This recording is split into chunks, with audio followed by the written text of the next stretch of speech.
The mention of the Pearl of Africa evokes scenes and thoughts of Uganda.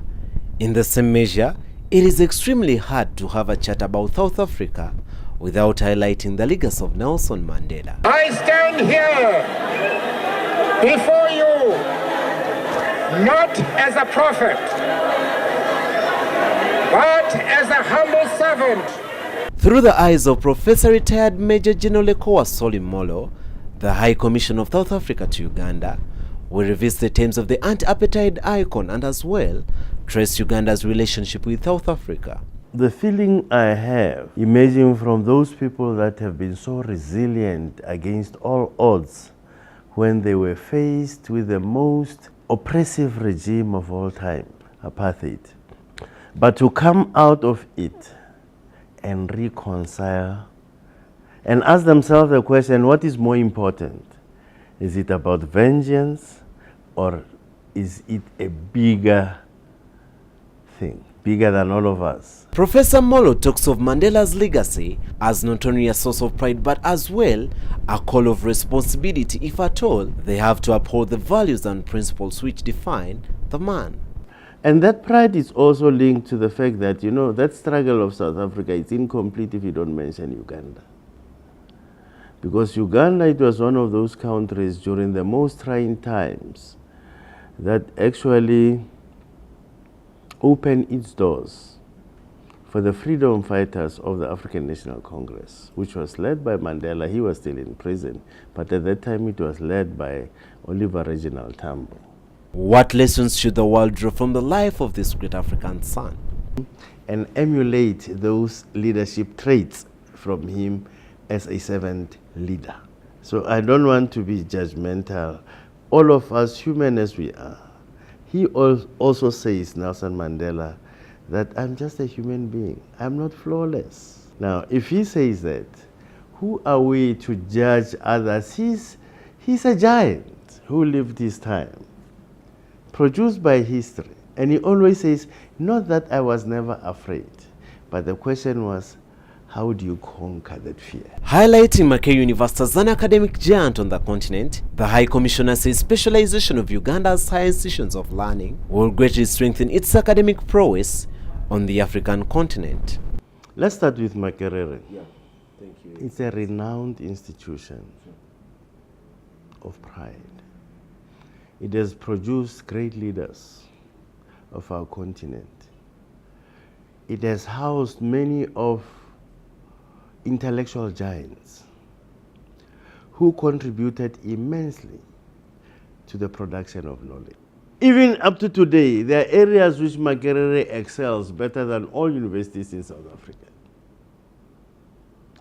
Universities in South Africa, look, you go to Wits, University of Witwatersrand in Johannesburg.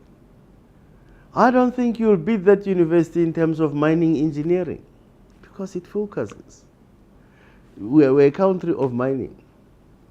You go to University of Cape Town. I don't think you'll beat the University of Cape Town when it comes to actuarial sciences, because that's where your head offices of insurances are. You know, I can go on and on and on, and I say all universities have their edge over something. You cannot be good in everything. You see?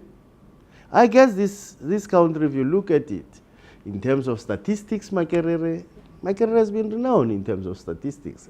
Political science, the discourse has been very strong. South Africa has largely become a place where many Ugandans go for greener pastures, inspired by hope to work and become better.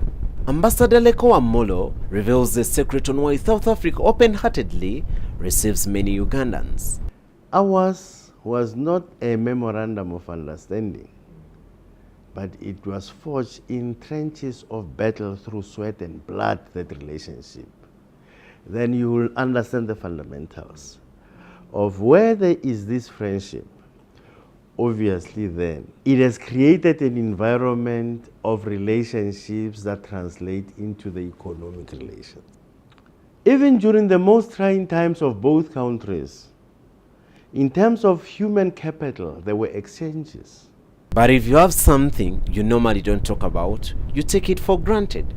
Professor Lekoa concurs with Sir Winston Churchill that Uganda is indeed the pearl of Africa. The lakes that you have, so many. The beauty of this country. The rain, the green, everything.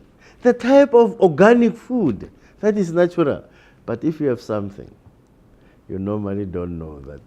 You take it for granted. Professor Lekoa Mollo opines the type of leadership he envisions and would like to see on the African continent. He dreams of times where leadership is only about servant leadership. I think the most fundamental thing that can change our continent politically is to have servant leaders. Not leaders that are bigger than the people. We need leaders who serve people, who understand that we are there at the behest of the people who we serve. Once that is an approach, we will then respect our own people. Just like His Excellency the High Commissioner has noted that we are one species, the human species.